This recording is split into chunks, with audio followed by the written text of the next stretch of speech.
Okay, everyone, it is noon and we are live on Facebook and on Zoom. Dr. Badaman, take it away.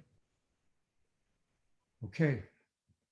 Hello, everyone. My name is Vijahi Batuman. I'm the Senior Executive Vice Chair of the Deming Department of Medicine. I want to welcome you to today's medical grand rounds.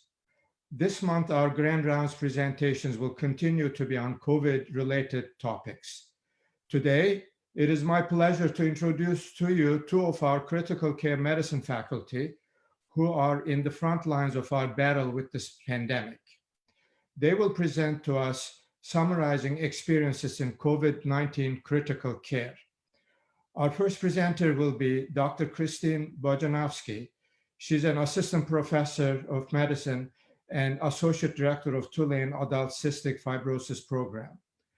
She will be followed by Dr. Joshua Denson, also an assistant professor of medicine and associate director, Pulmonary Critical Care Medicine Fellowship Program.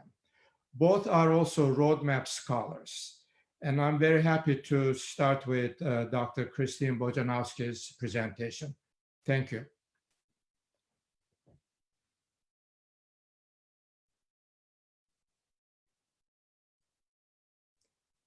Is there any way to, am I not on mute now?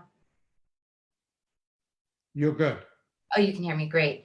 Thank you so much everyone for joining us and zooming in or tuning in to Facebook this afternoon for our grand rounds today, where Dr. Denson and I will be talking about our experiences and what knowledge that we have about critical care in the time of the COVID-19 pandemic. With this, I have no disclosures, but I do have one big disclaimer. Dr. Badaman, before this, sent a gentle reminder not to have overcrowded slides. And so the way I'm leading this off is with one huge overcrowded slide.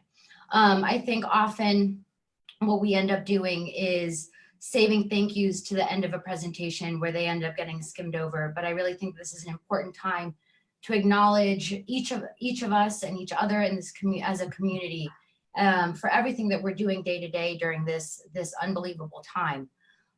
This has been an incredibly humbling experience. I'm so thankful to the Tulane leadership, Dr. Badaman, for especially again for inviting us to speak with you today.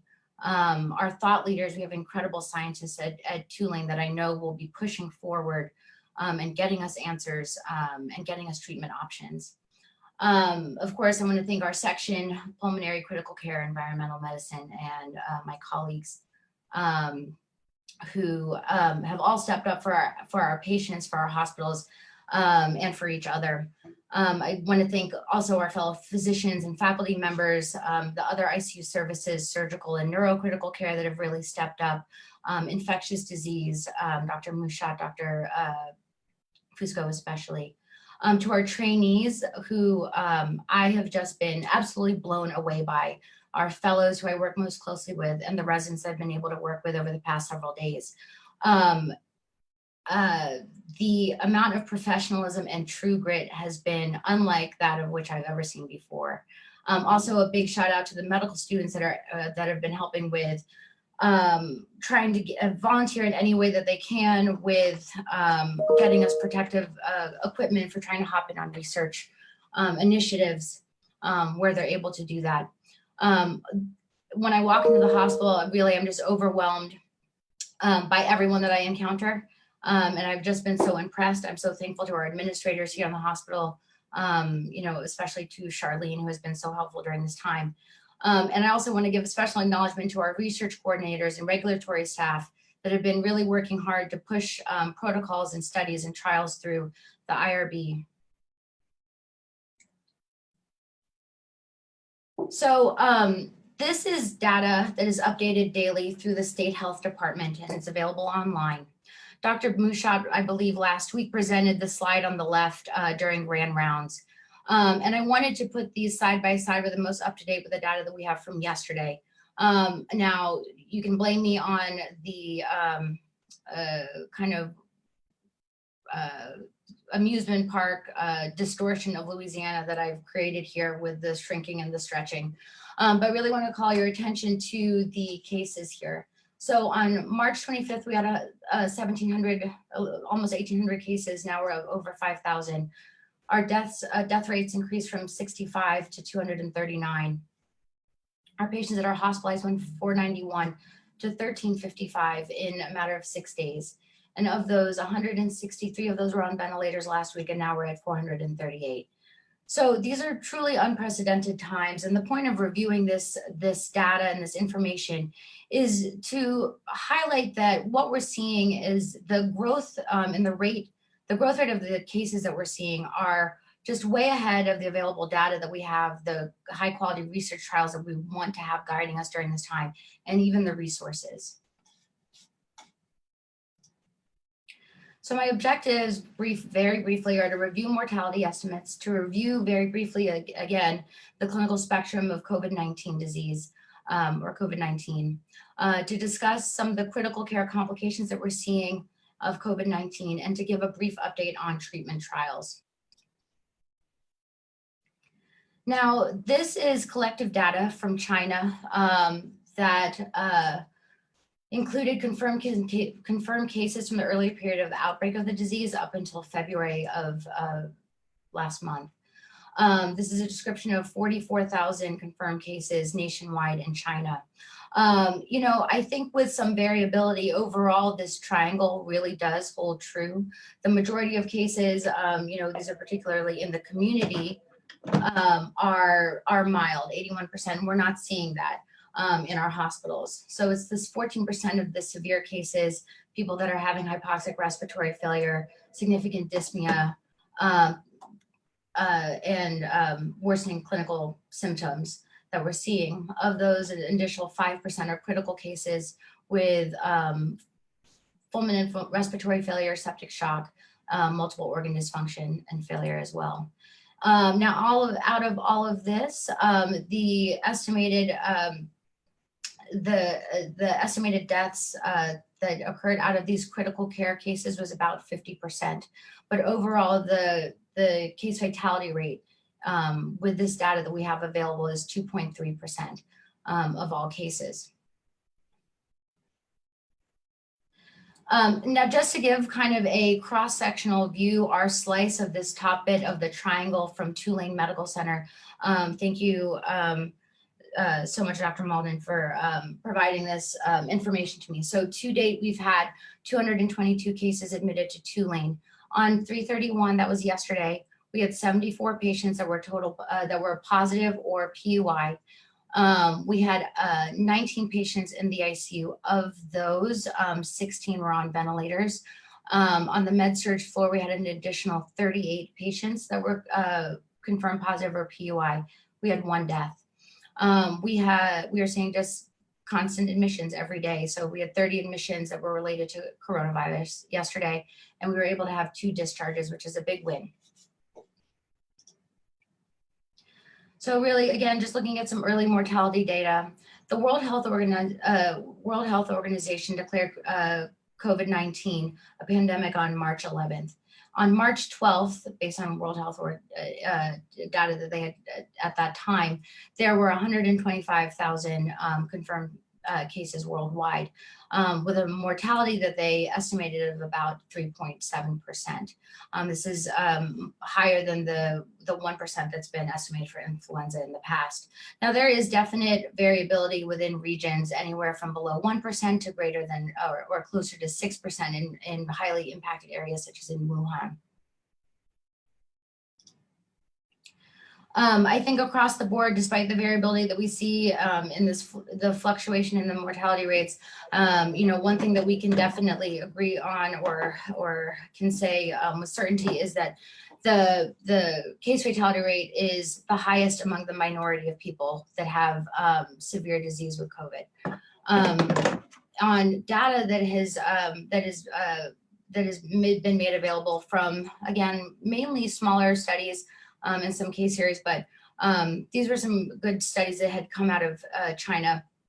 Overall in-hospital mortality both med-surg and ICU has been quoted around 28%.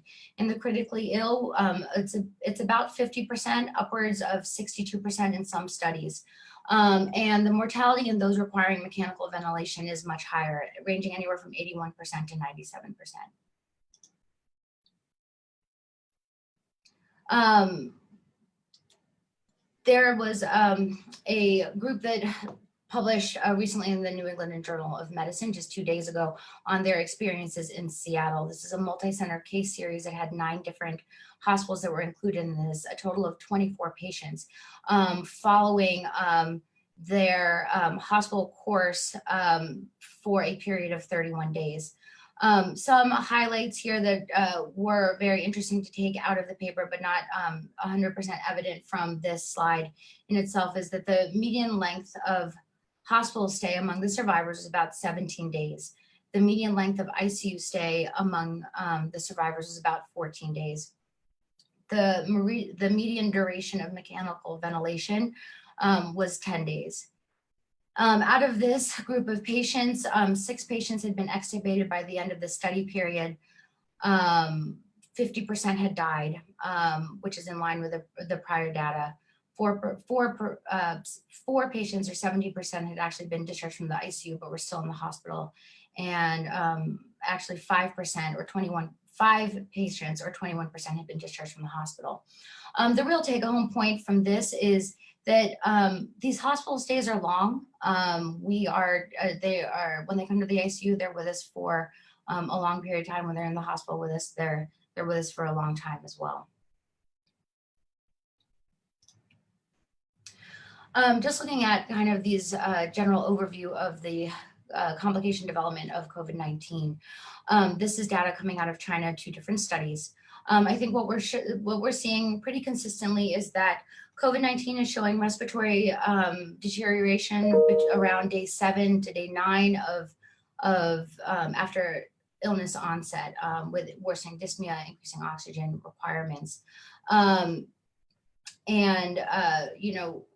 As we follow over time, these are survivors above here, and these are non-survivors below here. We're seeing, and I don't think this is, not incredibly significant, but we're seeing sepsis and ARDS developing later, mildly so, or just in patients that are non-survivors.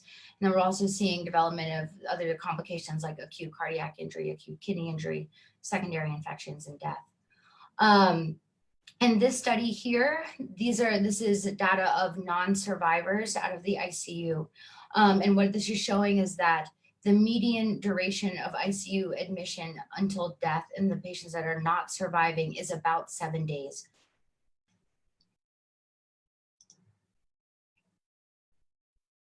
So I think up front, we were all very comfortable with data that was showing us that it seemed to be that the elderly were not doing as well in this disease. And I think we were kind of hanging our hat on that to some degree.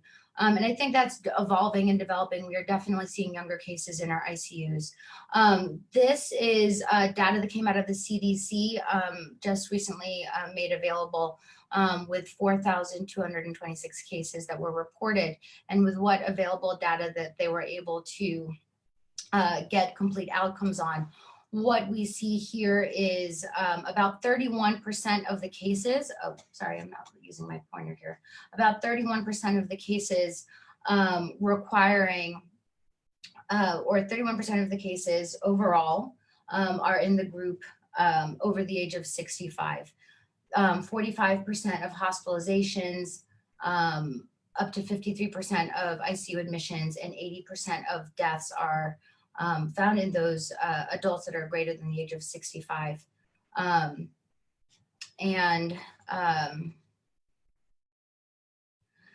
I do think that does hold true, and that is what we're seeing. Looking at ICU non-survivors versus survivors, age, as I was saying, we are seeing younger patients, younger, sicker patients. I think age still holds true, absolutely, as a higher predictor of severity of disease or mortality from the disease when severe. But there are other there are other factors that are associated with what we're seeing in terms of non-survivors versus survivors in the ICU.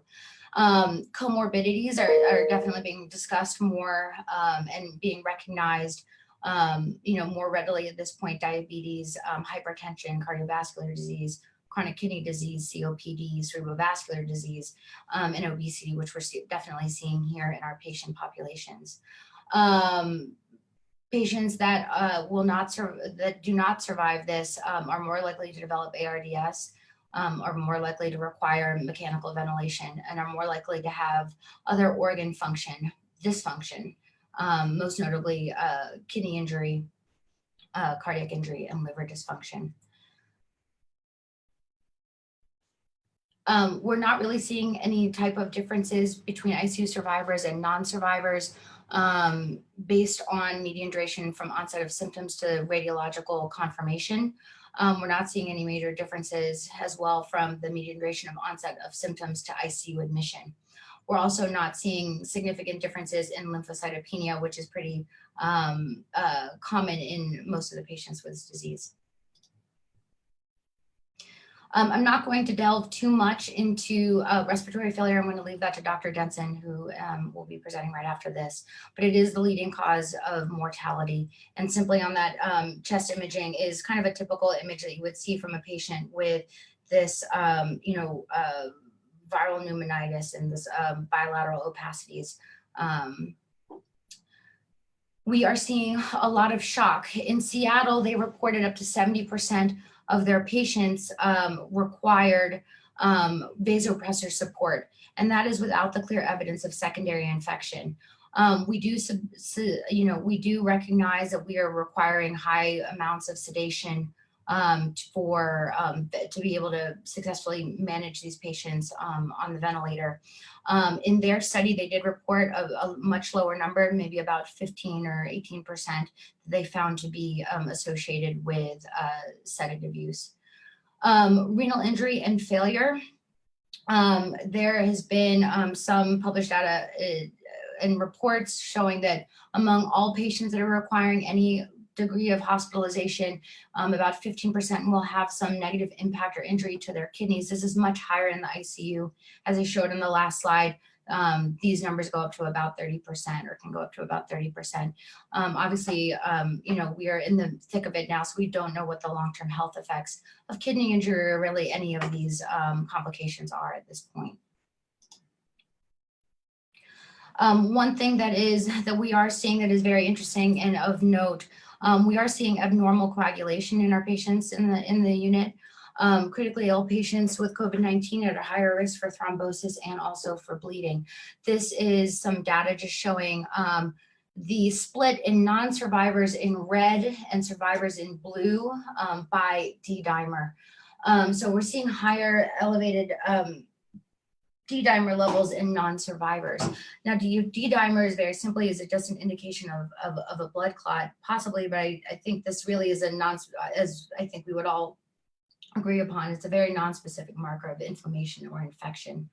There was one study that published that out of their cohort of patients, of all of the patients either being outpatient tested coming into the hospital or in the they found about 3% of all of their COVID positive patients had some type of thrombus or thrombotic thrombus that was identified on ultrasound. This incidence is elevated in critically ill patients. They cited about 20% in their study, and Dr. Lasky is heading a study here on looking specifically at this, and I think what he's seeing as well and what we're seeing here is about the same incidence, higher than we would have anticipated previously, but greater than 20%. Acute myocarditis, this has really come out of case reports in the literature at this point on my review. So acute myocarditis, you can have focal or global myocardial inflammation, necrosis, ventricular dysfunction. What this image is showing here is just this hyperintensity of the biventricular wall, which just suggests interstitial edema and this inflammation. Let me get this going.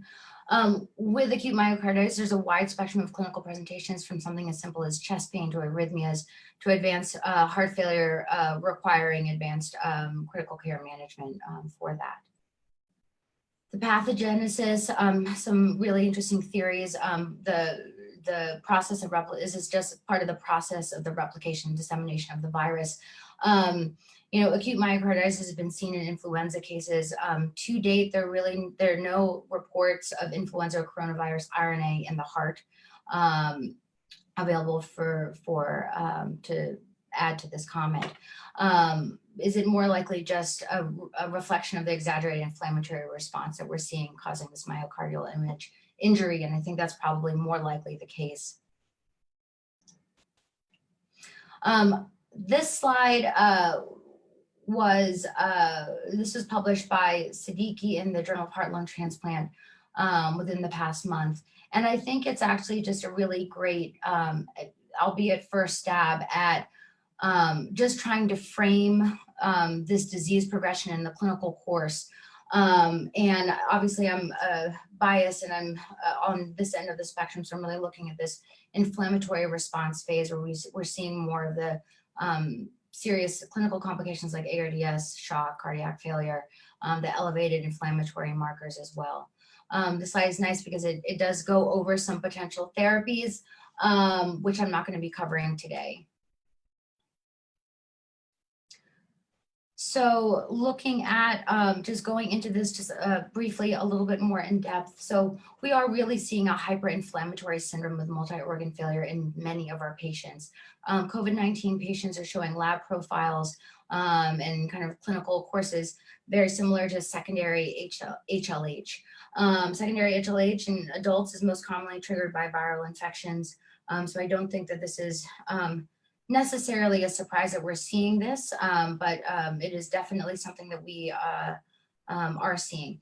The clinical features of HLH and just this systemic hyperinflation, persistent unremitting fevers, cytopenias, high levels of ferritin and pulmonary involvement in about 50% of patients. What we've been trying to do is also just looking at H scores and calculating H scores with thinking that the best cutoff, in general for H scores is on the higher end of 169 corresponding to a pretty good sensitivity for this type of a syndrome. But this is something that we should be looking at regularly and addressing and using this to help guide our decisions about what we're going to try in terms of immunosuppression if we're going to try steroids and if they're appropriate. Some of the labs that we're seeing in our patients, the most common are lymphopenia. I think this is widely recognized and has been talked about. In upwards of 80% of the patients, we're seeing lymphopenia. We're also seeing transaminitis very commonly. Procalcitonin, just as a reminder, is typically low to normal in these patients. So looking at the labs that really focus on this hyperinflation and the cytokine storm, these are, this is some data that was published out of the, from Dr. Zhu in the Lancet recently. Again, non-survivors are in red, blue are the survivors. And what we're seeing across the board, very high, this is the high elevation of the D-dimer, which I showed earlier, high elevation of serum ferritin, which is an important marker and is certainly showing itself to be that way. Elevation in high sensitivity CRP, elevation in lactate dehydrogenase. What we're also seeing is, and this is just reflecting the lymphopenia that we're seeing, so lower in the non-survivors as compared to the survivors.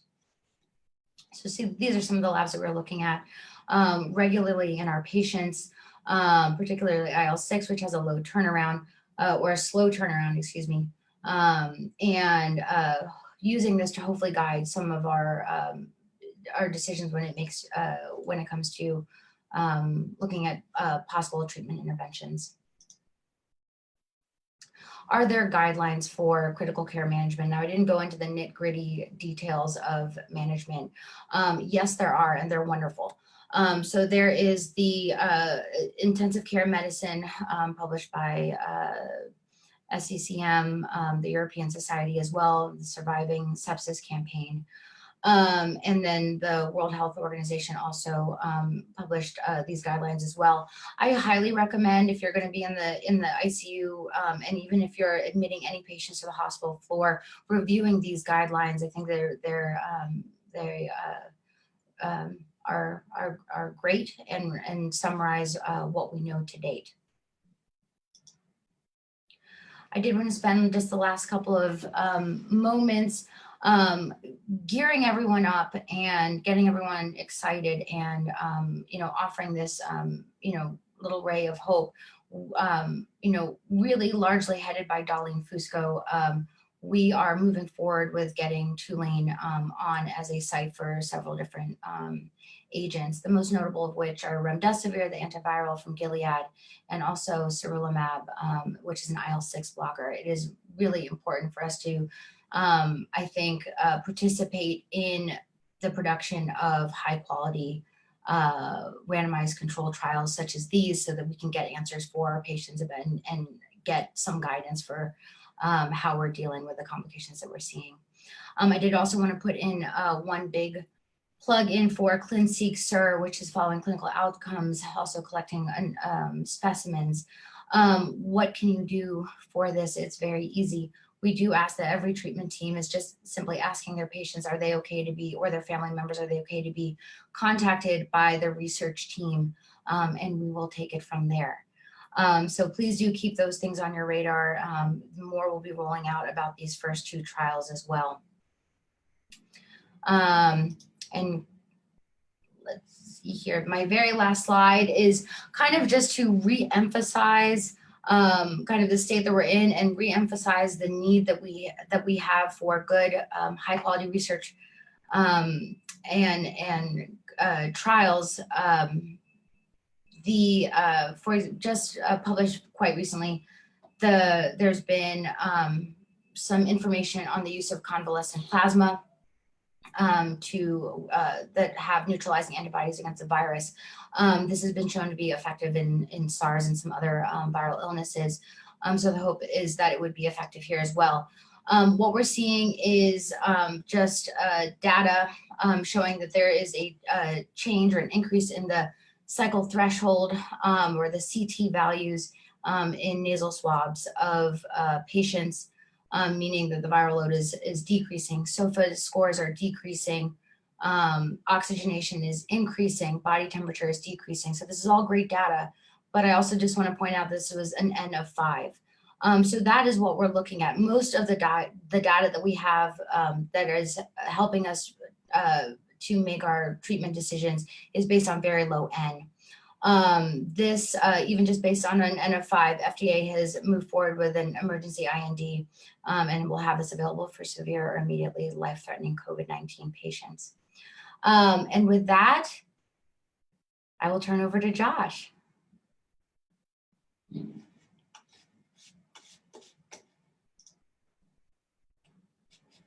Thank you, Dr. Bojanowski. Let's see if I can get my screen up here. Can you guys hear me, everyone? All right.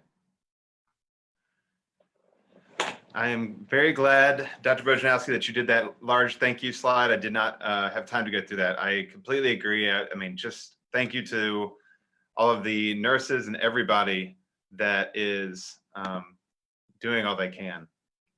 There's a lot of work that's going on behind the scenes and really everywhere and about. And honestly, I don't want to spend too much time, but it's so greatly appreciated that from the medical student to the nurses to the housekeeping to the chair and dean of the med school. So honestly, I think it's a really great time where everyone's joining together.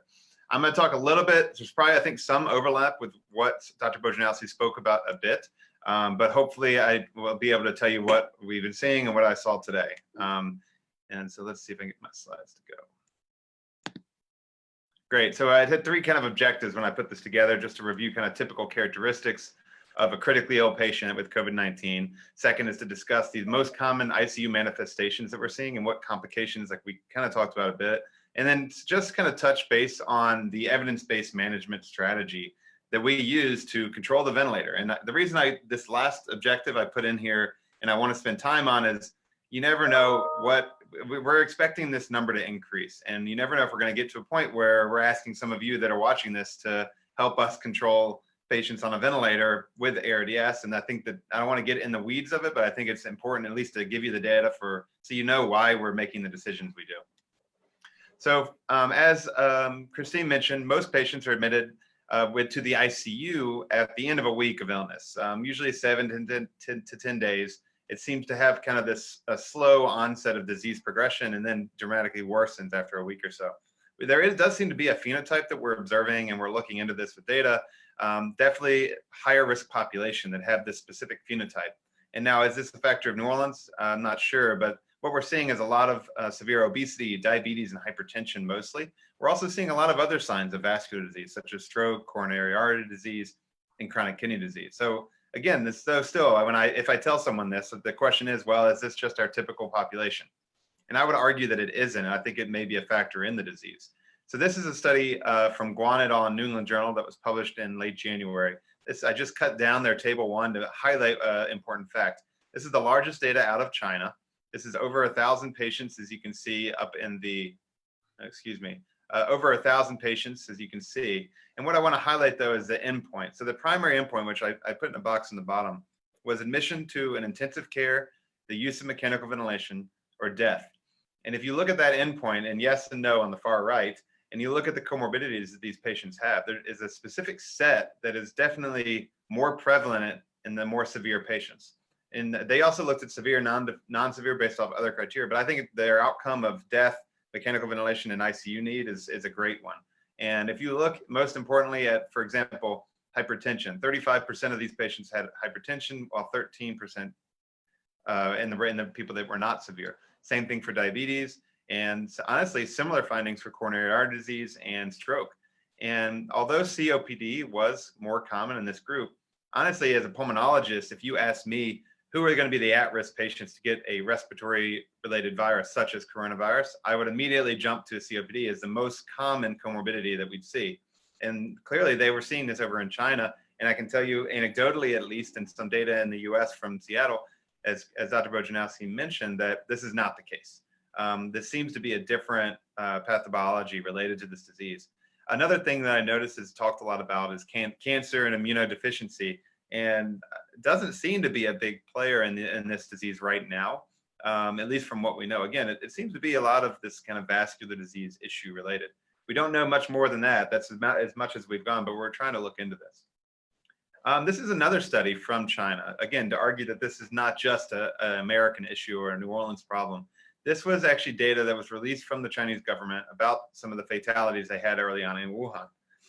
In the top graph, the bar chart, they had basically the symptoms, which I don't need to spend a lot of time on. But I do want to look at the bottom one. If you look at the bottom, again, the primary comorbidities that are associated with fatality appear to be hypertension in 50%, diabetes in 40%, coronary artery disease, stroke, and again, some chronic bronchitis. But again, the fact that the hypertension and diabetes are leading, I think really does concern me. And that's a question that we're looking into right now.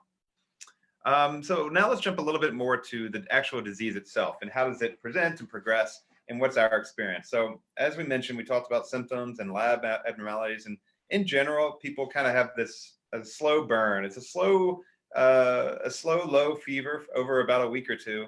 And then the inflammation kind of picks up in the lungs, and that's when people tend to deteriorate. At least that's what we're seeing. So people will be admitted after a week or so. They rapidly progress in terms of their X-ray findings, as you can see here on the right. This leads to worsening hypoxemic respiratory failure, and then ultimately ARDS, or acute respiratory distress syndrome. We already mentioned some of the complications we're seeing, so I won't go into detail, but renal failure, clots, and shock are all very common. So I want to review some just information, I guess, about oxygen therapy and advances that we've had in the past 10 years. And so for the medicine folks, this will be more common knowledge. For non-medicine, maybe not. But as you know, we have a lot of different options nowadays to help people oxygenate. And this comes to play with these patients where the primary problem we're having is maintaining an oxygen level. So starting with a nasal cannula, which is 100% oxygen that comes from the wall, it can go up to 6 liters. I want to mention we have another nasal cannula over the past 10 years that's been used more as a stiffer tubing. So it allows more laminar flow, and it's a high flow nasal cannula. And that one is still hooked up to the wall. That one can deliver up to 15 liters of oxygen. Now you can also insert a non-rebreather mask into this mix, which is probably at this level. And I didn't put that out there yet on this slide, but that's something else that can be used. And that's, again, 100% oxygen. The next steps before we actually go to invasive mechanical ventilation are worth talking about. Heated high flow nasal cannula, or the trade name Optiflow, or made by other companies as well, but Optiflow is one that's used here. Has 2 settings you can set. You can set the rate of the flow, so anywhere from 15 liters all the way up to 60 liters a minute, or you can set the oxygen, and this can go all the way from 21% oxygen of room air all the way up to 100%. But it's kind of the next level that we'll offer in respiratory failure, especially hypoxemic respiratory failure. The next set that I have here is non-invasive positive pressure ventilation. This essentially is the same as a ventilator, but without a tube down someone's throat, or an endotracheal tube. The 2 options you may be familiar with are BiPAP or CPAP. And right now, in general, the recommendation is to avoid this therapy due to increased aerosolation of the virus and the risk to the healthcare providers. So what's happening in practice in a lot of places, and including here, is that as people progress requiring more and more and more oxygen, they will kind of skip the step from non-invasive pressure ventilation, maybe even the high flow nasal cannula, and straight to invasive mechanical ventilation. And now we don't know the answer for that, but that's really to try to reduce the risk to healthcare workers. And that's what's been used for MERS and SARS previously. And that's kind of what we're doing now, but again, the data is lacking, and to know if that's the answer, it's hard to say. So ARDS, so I put this in there. Obviously, I did my fellowship in Colorado, and I'd be remiss if I didn't put a picture and some mention of Tom Petty in this slide. So ARDS was discovered there by Tom Petty, as you see in the right hand, in 1967. And the way he discovered this was that one of the hospitals I used to work at, it was actually, it's a smaller hospital, and he was working with a surgeon who they had people suffering from ARDS. And he tried putting a pressure in at the end of the breath, which is what's called as PEEP, or positive end expiratory pressure. And that was the first time they saw an improvement, published a case series of 12 patients. And we've learned a lot more since then, obviously, about the disease. ARDS is, so that for you guys that want to know, it's defined by the Berlin criteria.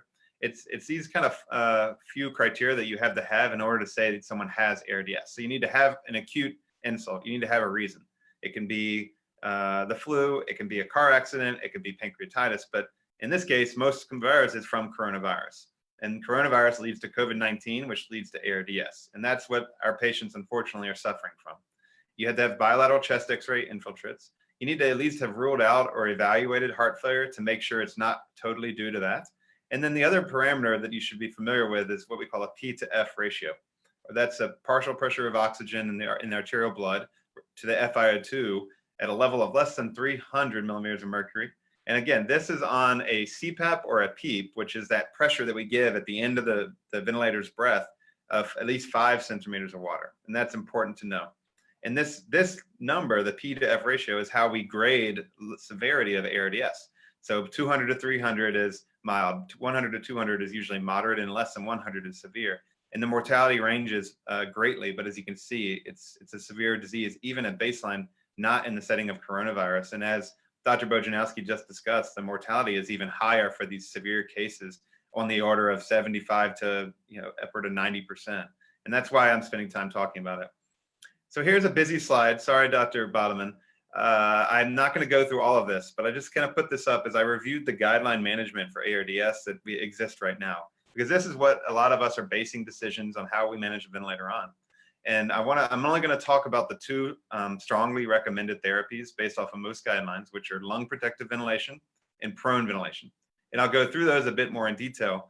The other therapies listed on here, I'll just mention, are considerations and may be used. Some of those include limiting the amount of IV fluids that we give to a person, or using this higher PEEP strategy compared to a lower PEEP strategy. Also, maybe using paralytics to really just take control of the physiology of the lungs and help someone basically ventilate and oxygenate better. ECMO or VV ECMO is used for ARDS. That it's like cardiac bypass. but we can use it at the bedside occasionally. And then those have a moderate recommendation in general.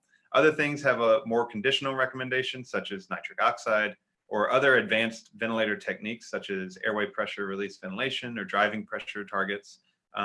There are two therapies that are recommended against right now by most guidelines, and that's high frequency oscillatory ventilation, another advanced ventilatory strategy, and then recruitment maneuvers, same thing. We do need more research still, even though we've had corticosteroids for so long, there's still not a right answer. Currently, as Dr. Bojanowski mentioned, the SCCM Surviving Sepsis Guidelines right now recommend steroids for ARDS from coronavirus, but that's still based off of a weak or at best moderate evidence. And then extracorporeal CO2 removal is another form of ECMO that's occasionally considered in ARDS. I'm going to move on and talk a little bit about the studies of why these guidelines so strongly recommended lung protective ventilation. This is from a study in 2000. This is one of our two landmark studies for ARDS called the ARMA trial. It was done by the ARDS network.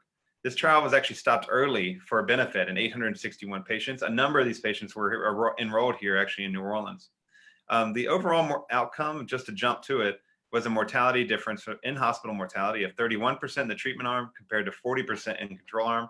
Obviously, this is statistically significant. Most importantly, though, it had a number needed to treat of 11, which is really on the order of some of the best therapies that we can offer. So I think that's part of the reason that most ICU clinicians nowadays use this strategy for ARDS patients. So quickly talking about the procedures and how do you give this therapy. So the main premise is that we're ventilating people with a lower tidal volume, that amount of air that we put in and out of the lung with each breath. We're usually targeting 6 cc's or 6 milliliters per kilogram, and that's based off of ideal body weight, which is someone's height and sex.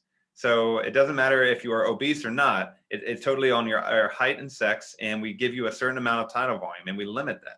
The reason we limit that is to limit the amount of pressure that is at the end of a breath, and that's called plateau pressure. The reason is we found that high volumes and high pressures have led to injury in the lung, which worsens the inflammation and actually leads to worse outcomes, and that's what this trial demonstrated. The other two strategies I mentioned here are permissive hypercapnia, so we're even willing to kind of keep that volume so low that we'll let the CO2 level in the blood rise and let the pH drop a little bit, just to target that low tidal volume and low pressure.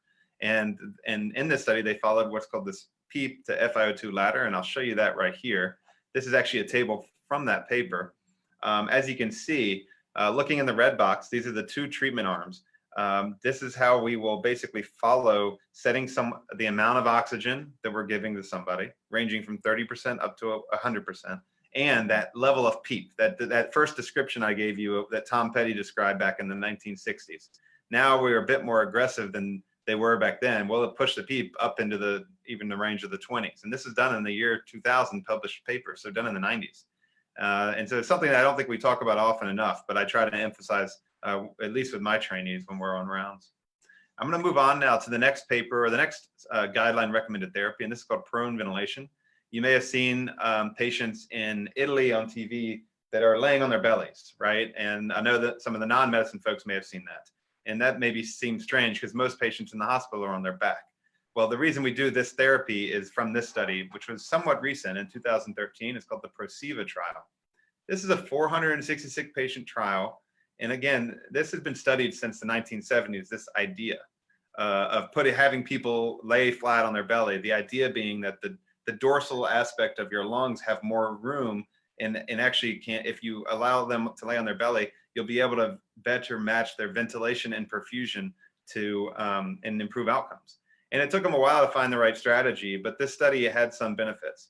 So the first thing, who do we do this to? So this seems to be best used in the most severe cases. And so that's, again, a P to F ratio of less than 150, meaning it takes their oxygen levels in their blood are low for a very high amount of oxygen being provided. And also you can see the ventilator setting. So this is someone that is on 60 of oxygen and a PEEP of at least 5. So, a moderately severe population. And just to jump right to the outcome, there was a big difference in mortality. And this is 28-day mortality. Now, 16% mortality seems almost too good to be true. And obviously everything's taken with a grain of salt. But if you look at this, the absolute risk reduction of 16%, very statistically significant, with a number needed to treat of only 6. And I'll ask anybody in the audience if they have questions of what other therapies do we offer that have a number needed to treat that low, especially for an outcome such as mortality. So what did they do in the study? Just to touch on briefly. So they followed the ARMA trial lung protective ventilation strategy, which I just discussed previously. And then they followed a very specific protocol where people were turned on their belly, usually early in the disease process. So within the first 12 to 24 hours, it wasn't really something that was used later. And then they also did it for a lot longer than they had previously. Other trials had shown better numbers, but never found a mortality or an outcome difference. And in this study, they pushed that, previously they had proned people for 8 hours or 4 hours, shorter amounts of time, and turned them back. In this study, it seemed that people, the longer they kind of lay on their belly to let, whether it's fluid or inflammation, equilibrate through their lungs, they tended to do better. And actually in these patients, they did this every day, 16 hours for up to 28 days. So some patients of ours will do for 4 days, 1 day, or 12 days, and up to 28. This is following the best evidence that we have. But again, there's a number of issues why you may or may not want to do this, and especially with this disease in particular. This is a paper from that study just to kind of highlight, it wasn't just 28-day mortality that was significant, 90-day mortality, length of stay, ventilator-free days, and then the adverse events were fairly similar between the two groups in terms of pneumothorax, those that required tracheostomy and such. So overall, it was, like I said, it's a very good data for this procedure. But I think we could still use more, and we're pretty limited in our strategies. Like I said, I just talked about the 2 guideline-based strategies that we have, and they're based off of, short papers. But I want to thank everybody for allowing me to talk. Sorry, my slides are fairly simple, but I'm happy to answer any questions at any time. This is my email. And again, I want to thank everyone for attending, and for all of the nurses and the respiratory therapists and the housekeeping services that are helping us every day, because honestly, without them, this would not be moving forward. So thank you, guys. Thank you very much. I want to thank both Dr. Bojanowski and Dr. Danson for these excellent presentations. There are a few questions. I'm not going to take them necessarily in order that it's been asked. Let me start with Dr. Danson. Actually, there is a question relating to your last slide, I think. And the question is, there has been talk among residents about early proning. Is there benefit to ask patients to self-prone if they are able to, starting on admission? That's a great question. This, but maybe it's worth repeating it. I heard it. It sounded like, is there any utility in having patients lay on their belly before they are sick enough to be on the ventilator? That sounds like, in general, the question I got. And I'll say the data is scarce in that area. There are a number of centers around the country that are considering that and trying that, especially as you can predict what's happening in these patients. When you start seeing the inflammatory markers rise and the X-ray changes rise and the level of oxygen needed, you can see what's happening.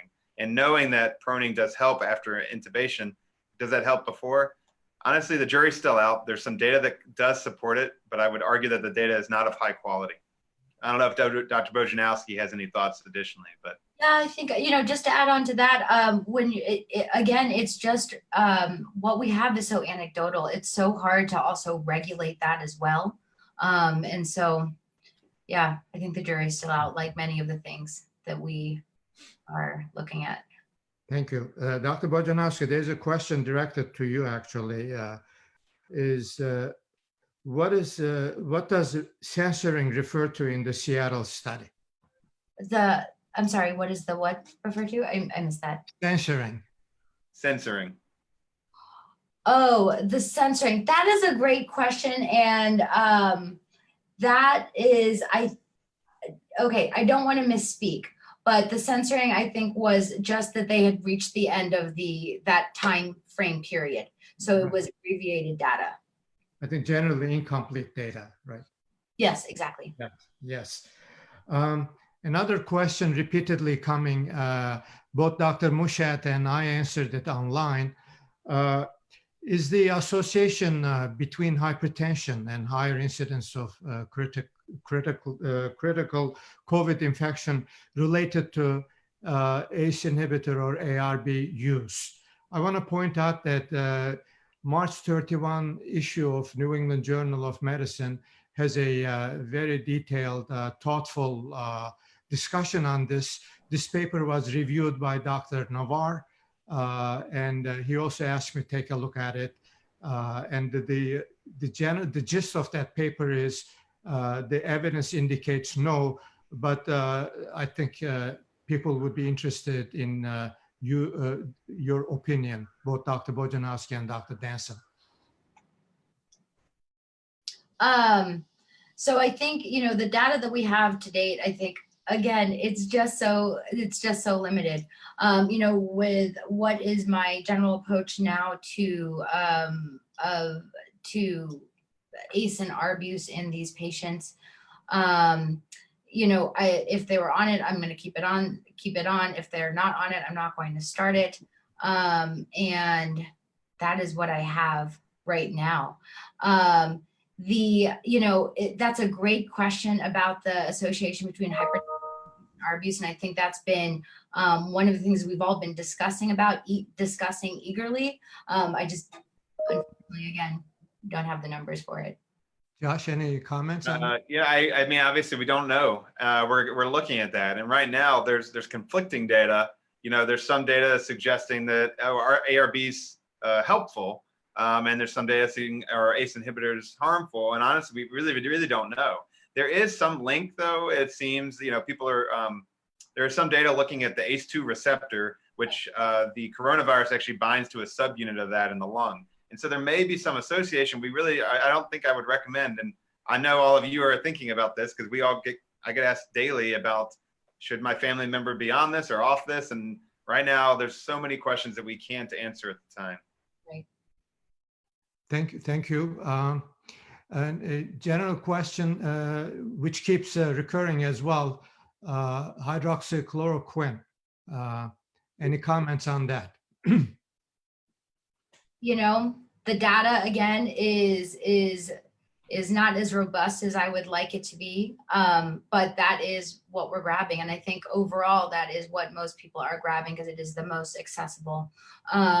In addition to adding on azithromycin, and again, the data on that is very weak at this point. But the weighing of the risk and benefit, we haven't seen the prolonged, I have not had limitations by prolonged QTC. And there's even variation with the hydroxychloroquine among studies on the appropriate dosing. So I think we've all generally adopted kind of a loose 5-day course of both. But again, we're still waiting. I think what's exciting, the World Health Organization is going to be starting an international effort to do a large multiple arm trial looking at the different treatment options that are available, including hydroxychloroquine. I don't think that they're including hydroxychloroquine and azithromycin, but that I think would be interesting. Those studies are ongoing right now. Thank you. There's a question on availability of ventilators at Tulane. How are we doing? Do we have adequate supplies? I will tell you that based on we have meetings as a section every morning. And I know that there's a the command center meeting and all of that. Our units are stretched. They will continue to be stretched. So far we are okay on ventilators. I don't want to make it sound like everything's roses, but we've not had to face real limitations to this point. Agree, Josh? Yeah, I think for ventilators, I'm feeling good. I think getting the message out that New Orleans in general probably could use more ventilators is an important message. And I would argue that, protective equipment, we could use more of that. I think that's something, but I think we're okay, at least right now on ventilators. And we follow this every day, and we're preparing the best we can. Okay. There's a question from Dr. Mushat. What role do you think microthrombi may be playing in light of the hypercoagulability? Yes, I think this is so interesting. And so Yes, I think it is playing a role. We have no data to full on support that. We do know that in China, they were performing autopsies and were able to report on the evidence of the microthrombi as well. So, yeah, I think the anticoagulation question and is a really important one and a really interesting one that we're looking at now. Thank you. Another question, either one of you. Do you observe fluid filling the air spaces of the lung in this form of ARDS? Are you concerned that atelectasis trauma occurs and could be associated with ventilation-induced lung injury? Do you want me to read that again? I think I can answer it roughly. I mean, it's hard to answer that fully. I will say that what I've noticed anecdotally from these patients compared to a typical ARDS patient is the ability to reduce the fluid in the lung and see a benefit quickly is challenging. Like often ARDS, some patients you can do this in, and some patients you just can't. But it seems like all of these you really can't see a lot of improvement by targeting fluid removal and whatnot. I do think there's a bigger component of inflammation in the lungs and in the other organs that is limiting my ability. Now, that doesn't answer that question. I don't know that I can answer that question specifically with atelectasis trauma, but it's very possible there is some, and that's definitely still out. That's my thoughts, at least. Okay, well, moving on. There are a lot of questions. I'm afraid we will not be able to answer all of them, but one of them sounds interesting. The questioner is curious to know what you people think for healthcare workers on the front line. Do you recommend quarantining from your families? Great question. I texted Josh about this just a few days ago before going on service. This is a really scary time for everyone, and we want to make sure that we're safe so we can take care of our patients. We want to make sure that we don't bring our work home to our families and that we're not infecting our families.